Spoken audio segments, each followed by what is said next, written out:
এই তুই কোথা দিয়ে ঢুকেছিস? কেন? দরজা দিয়ে। এবার কি হবে অনন্ত কুমার? মানে মানে এই যে তোমরা চারজন এই ঘরে একসাথে আছো, এটা আমি আগেই সন্দেহ করেছিলাম, কিন্তু আজ কনফার্ম হয়ে গেলাম। সব ভাব দিয়ে আমায় কোনো লাভ নেই, আমার যা বোঝা বোঝা হয়ে গেছে। এবার তোমাদের সঙ্গে আমি বেচা কেনা করব। সে আবার কিরকম জিনিস? সেটা এই তোর তো হলো, এবার আমাকে একটু বসতে দে না। শালা এক চট। তুমি এই ছেলেটার কোলে বসেছিলে কেন? কই না তো। আর তোরা শালা আমার বউকে নিয়ে কোলাকুলি খেলছিস? না না, এ আপনি কি বলছেন মালদা? আরে শালা, তোর না হনুলুলু থেকে ওষুধ আনার কথা, তুই এখানে কি করছিস?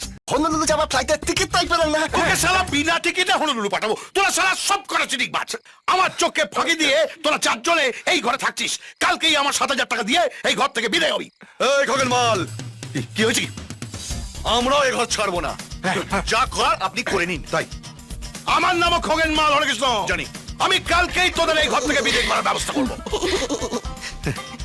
তুমি এখানে দাঁড়িয়ে কি দেখছো? আর কার কোলে বসার ইচ্ছা হচ্ছে হরেকৃষ্ণ? চলো